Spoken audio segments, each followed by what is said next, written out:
जहां कहीं भी आप रहो, पर धर्म के माध्यम से जैन धर्म की प्रभावना होती रहे। अच्छी भावना से काम करो, मिलावट मत करो। सद्भावना की अच्छी कमाई से थोड़ा बहुत पुण्य करना अच्छा है। अच्छी सद्भावना की कमाई से थोड़ा पुण्य करना अच्छा है, थोड़ा दान देना अच्छा है, कोई दिक्कत नहीं। अरबों खरबों के दान, करोड़ों के दान कोई नहीं, पर न्याय नीति से धन कमा के दान देना उचित है। अपनी भी भलाई है और उस दान की सदुपयोगता है। न्याय नीति से सब काम होने चाहिए। अपन को एक दूसरे से होड़ नहीं लगाना चाहिए, उनने 1 लाख 1 करोड़ दिए तो अपन भी देंगे, वो जैसे तैसे कमा के, ये उचित नहीं। तो सद्भावना की अच्छी कमाई से थोड़ा देना बहुत पुण्य का कार्य है। अर्थ के लोभ में आकर धर्म को कलंकित करना अच्छा नहीं। अर्थ के कारण धर्म को ही कलंकित कर दें, ये उचित नहीं। धर्म कलंकित कहीं भी नहीं होना चाहिए, ये अपना एक कर्तव्य है, ये ही प्रभावना का कारण है। प्रभावना कब होगी? जब हम अच्छा कार्य करेंगे, न्याय नीति से करेंगे। तो ये हो गया अधिक मूल की वस्तुओं में उसी के समान कम मूल वस्तुओं को मिलाना, यह चौथे नाम का अतिचार है। चौथे नंबर। 5वां क्या है? हीनाधिक विनिमान, नापने और तौलने में गज मीटर बांट आदि को लेने के क्या है? बड़े और बेचने के छोटे। इस तरह से रखना। ये 5 अतिचार अचाणु अणुवृत्त के हैं। क्या है? किसी वस्तु को देते समय क्या करना? कम देना, और खरीदते समय अधिक लेना। तो ये स्थिति है। आचार्य महाराज इसके लिए उदाहरण एक देते हैं। क्या देते उदाहरण? आचार्य महाराज तत्ववाद सूत्र पढ़ाते समय एक उदाहरण देते कि पूर्व जमाने में जब पेला चलता था, 5 किलो का चलता था। पूर्व जमाने में चलता हुआ ऐसे क्या बोलता था? 5 किलो का है, पीतल का बनता था, कुरैया आदि बोलते थे। तो उस समय चलता था। तो जो सेठ लोग व्यापार करते थे और उनके घर पर जो वस्तु बेचने और खरीदने आते थे, तो वो क्या करते थे? 2 प्रकार के बर्तन रखते थे, एक छोटा एक बड़ा। तो जब कोई वस्तु खरीदने आता था तो आवाज लगाते थे घर में, खरीदने कोई आया तो अब कम देना है, एक छोटी बहू, आवाज लगा दी। छोटी बहू से, बहू तो एक ही है, छोटी बहू एक ही है, बस छोटा लेके आएगी, समझ जाएगी वो कि किसी को देना है, इसलिए आवाज लगाए छोटी बहू। और जब किसी से लेना है तो आवाज लगाए बड़ी बहू, वो सामान लेके आ जाओ, वो समझ जाएगी कि खरीदना है, तो इसलिए बड़ी लेके चलो। तो ऐसा पहले जमाने में काम होता था। आचार्य महाराज ऐसा सुनाते हैं। तो ये 5 प्रकार के अतिचार हो गए। 5 प्रकार के अतिचार: चोरी का उपाय बताना, चोरी का माल खरीदना, राज की नियमों का उल्लंघन करना, और अधिक मूल की वस्तु में उसी के समान कम मूल वस्तु को मिलाना, और 5वें नंबर कम ज्यादा लेना देना। ये 5 प्रकार की अचाणुव्रत के अतिचार हो गए। ये अतिचार नहीं होंगे तब व्रत क्या होगा? निर्दोष होगा, नहीं तो सदोष हो जाएगा। ठीक हो गया? आ गया समझ में अर्थ? सभी को समझ में आ गया अच्छे से? अब अगला चौथा अणुव्रत ब्रह्मचाणु व्रत का स्वरूप क्या है? यह 13 नंबर श्लोक आ रहा है, इसका उच्चारण करें। नातु पर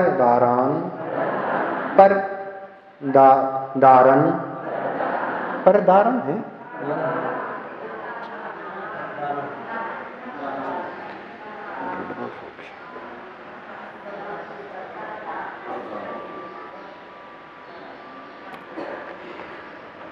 नातु परदारान गच्छति नातु परदारान गच्छति, नातु परदारान गच्छति, ना परान गमयति चा पाप भीतेर्यत ना परान गम्यति च पाप भीतेर्यत ना परान गम्यति च पाप भीतिर्यत् सा दीर्घ दीर्घ है इसलिए मुख अच्छे से खोलना। सा परदारान परदारान परदारान परदार परदार है। परदार परदार परदार निवृत्ति निवृत्ति रेफ नहीं है। निवृत्ति निवृत्ति निवृत्ति आधा ता भी है विसर्ग भी है। निवृत्ति सापरदार निवृत्ति सापरदार निवृत्ति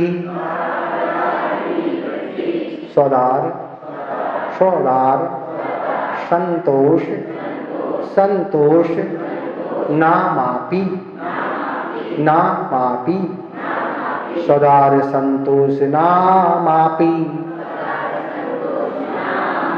स्वदार संतोष नामापी करो चरण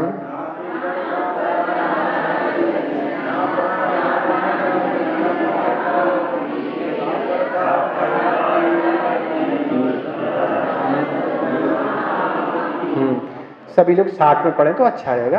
कहाँ दिक्कत है उच्चारण में? ठीक से हो रहा? कहाँ दिक्कत हो रही? अच्छे से बनना सभी से। चारों चरण एक बार सुन ले। ना तू परदारानुगच्छति ना परानुगम्यति च पाप भीतिर्यत् सा परदार निवृत्ति सदार संतोष नामापि।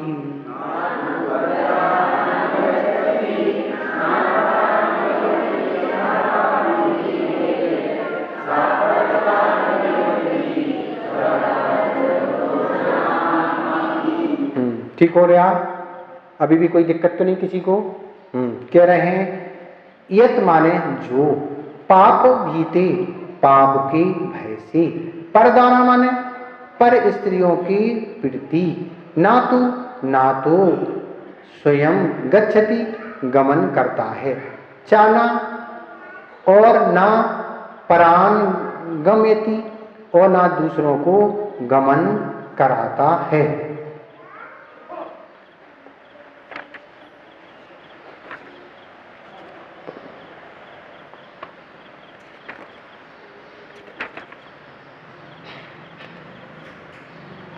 सापरदार निवृत्ति अपि स्वदार संतोष नाम वह क्रिया पर स्त्री त्याग रूप अथवा स्वदार संतोष नामक ब्रह्मचारिणीवृत्त है।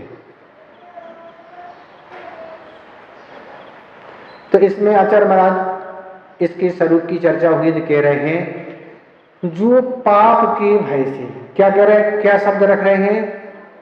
इस व्रत का पालन कौन करता है? जिसे पाप से भय है, व्यक्ति से नहीं।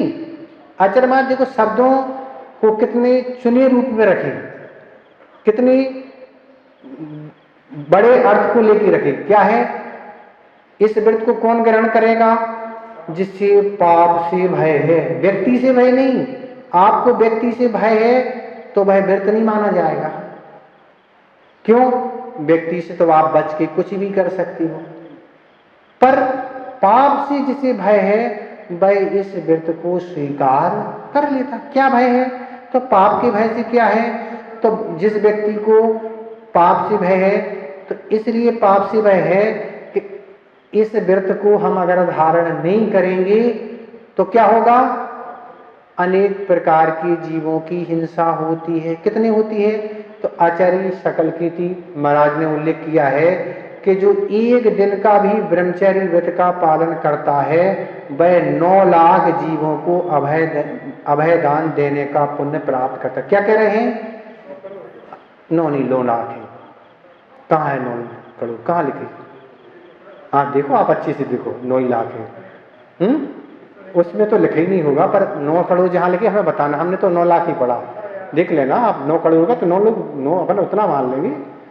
पर आचार्य शकलकीर्ति महाराज कह रहे एक दिन का ब्रह्मचर्य व्रत पालन करने वाला कितना? 9 लाख जीवों को अभयदान दे रहा। ये है पाप का भय।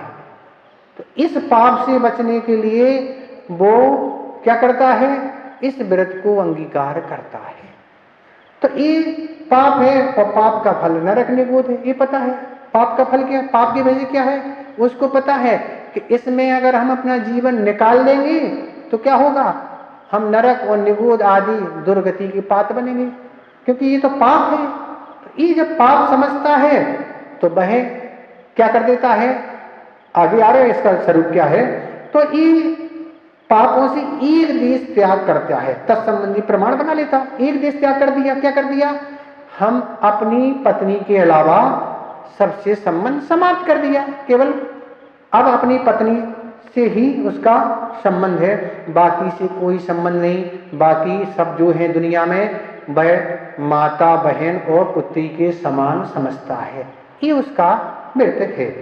तो आज भी दुनिया में लोग हैं जो एक माह में 29 दिन का ब्रह्मचारी व्रत पालन करते हैं। एक माह में, उम्र कितनी है, 40 वर्ष 35 वर्ष। ऐसे आज दुनिया में लोग हैं पति पत्नी जो एक माह में कितने 29 दिन का ब्रह्मचर्य व्रत का पालन करते हैं। आज भी बहुत सारे छात्र छात्राएं हैं जो आचार्य जी से या अन्य महाराज से जाके पढ़ने तक का ब्रह्मचर्य व्रत लेते हैं। वो लेना ही चाहिए, क्योंकि जब तक विवाह नहीं हुआ जब तक तो पाप है, वैसे भी पाप है, पर ये तो स्वच्छंदता है। जब तक इसकी अनुमति नहीं है, तो जब तक वह घर में कन्या है, माता पिता की आश्रित है, वो उसकी सुरक्षा में रहेगा, माता पिता उसकी सुरक्षा करेंगे। बाद में वह अन्य घर में सुरक्षा होगी। तो 29 दिन का, 28 दिन का, 25 दिन का, 20 दिन का, ऐसे लोग हैं। ऐसे लोग भी हमें बताया। एक दिन अभी हमारा कहीं आहार हुआ था बाहर कहीं, तो अभी शादी हुई, वो हमसे कहने लगा आहार के बाद तुरंत कहने लगा हमारा विवाह हुआ और हम 1 ही 2 दिन बाद आचार्य के पास गए, वो 20 दिन का व्रत ले लिया। आचार्य कह रहे क्या, नहीं आचार्य हो जाएगा, अच्छे से हो। और वो हमसे कहने लगा महाराज जी हम तो ले लिया, कहने लगे दोनों ने 20 दिन का व्रत ले लिया। तो ऐसे आज लोग हैं, अष्टमी चतुर्दशी है, 10 लक्षण पर्व है, अष्टांग का दिन है, या यात्रा के समय शिखर जी गिरनार जी आदि जगह जाते हैं। तो इस तरह से उस व्रत का पालन करते, वो करना ही चाहिए। ये पर्व के दिन माने जाते हैं, अष्टमी चौदसा आदि और बहुत सारे, और करना चाहिए। क्षेत्रों पर जाके भी हम इस ब्रह्मचर्य का पालन नहीं करेंगे तो फिर क्या मनोरंजन के लिए गए वहां, तीर्थ यात्रा है कि मनोरंजन है, ये तो अपन को समझना पड़ेगा। तो इस तरह से पाप के भय से ऐसे वह अपनी लिमिट बना लेता है, क्योंकि पाप से डरने वाला व्यक्ति इस अणुव्रत को ही धारण करेगा। अणुव्रत ले अर्थात एक व्रत ले, केवल ब्रह्मचारी व्रत ही ले सकता है, सीमा बना सकता है। जरूरी नहीं कि अणुव्रत ही ले, सामान्य व्यक्ति भी ले तो वह पाप से बच जाएगा। ऐसा नहीं कि अणुव्रत ले तभी नहीं, वैसे भी पाप से बचेगा, उस संबंधी पाप से बच गया। तो इसलिए आज के जमाने में ये स्थितियां बन रही है। सो क्या कह रहे हैं, ये जो पाप के भय से पर स्त्री के प्रति, पर स्त्री कौन सी है, तो 100 स्त्री के अलावा उसके लिए सब पर स्त्री है। पर स्त्री शब्द क्या, जो पाप के भय से पर स्त्री के प्रति। पर स्त्री का अर्थ क्या हो गई, जो अपनी स्वयं की पत्नी है उसके अलावा जो भी है वो उसके लिए पर है। क्या है महाराज, तो जिसके साथ धर्म अनुकूल विवाह हुआ, ऐसी अनेक पत्नी भी हो सकती, कोई बाधा नहीं। चक्रवर्ती के 96,000 रानी है, 96,000 क्या बाधा है, पर उसकी 100 कहलाएंगी, वो पर नहीं कहलाएंगी, क्योंकि विवाह पद्धति से उनके साथ विवाह हुआ। जितनी आपको रखना रख लो, आगम अनुकूल से विवाह हुआ है, वह 100 पत्नी मान लीजिए, 1 हो चाहे 10 हो चाहे 10,000 चाहे करोड़ों हो, उसमें कोई बात नहीं। आपकी जितनी क्षमता हो तो आप रखो, पर वो दोष नहीं, वो पर नहीं, वो 100 ही बन विवाह पद्धति से हुआ, किसी तरह से कोई गड़बड़ नहीं। तो इसमें कह रहे जिसके साथ धर्म आदि हुआ, ऐसे अनेक हो सकती होंगी, कोई बाधा नहीं। ऐसे भी अनेक उदाहरण आगम में मिलते हैं कि कहीं से गुजर रहे कोई राजा महाराजा और अच्छा लगा, सेठ लोग या अन्य लोग अपनी बच्ची के साथ उसका विवाह कर लेते, कोई बाधा नहीं, वो कोई दोष नहीं। तो ये कह रहे हैं। तो क्या कह रहे हैं? सो पर स्त्री क्या है? तो पर स्त्री कौन है? जो विवाहित अविवाहित वेश्या आदि है वो कहलाती है पर स्त्री। अपने के अलावा पर स्त्री कौन है? कोई भी हो, चाहे विवाहित हो, चाहे अभावित हो, चाहे वेश्या आदि जो भी हो, वो सारी की सारी पर स्त्रियां हैं। और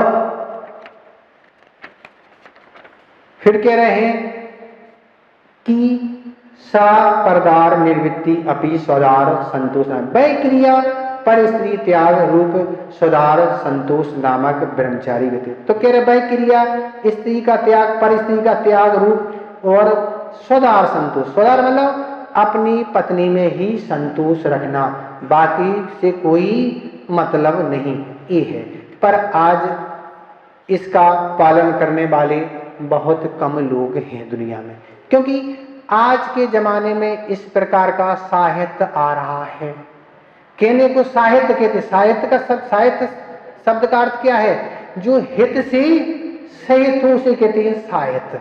पर गलत चीजें जिसमें आ रही उसको भी साहित्य कहा जा रहा है, उसको साहित्य कहेंगे क्या? जिसमें अपने हित के लिए वस्तु हो उसको कहते हैं साहित्य, हित से सहित हो। पर ऐसी पुस्तकें, मैगजीन, ऐसे दुनिया में आज साधन आ रहे हैं जिनसे पाप की मात्रा निरंतर बढ़ रही है। टीवी है, मोबाइल है, और भी कितने साधन है। आप समझो अपन कोई पता नहीं, ना अपन इस बारे में कोई जानकारी रखते, ना हमें कोई पता है। पर आप स्वयं समझें, इन मैगजीन आदि, इन पत्रिकाओं के माध्यम से, पेपरों के माध्यम से क्या क्या आता है, तो इनके माध्यम से सुरक्षित रहना बहुत कठिन है। पहले तो लैंडलाइन था तो अलग था, मोबाइल आया, अब नेट से आ गया, अब क्या क्या आ गया, अब सब कुछ आ गया। उसमें क्या करना? तो एक मोबाइल चाहिए और खोटा मन चाहिए, तो खोटा मन तो है ही, और खोटा मन से आप कहीं भी कर सकते बैठे बैठे।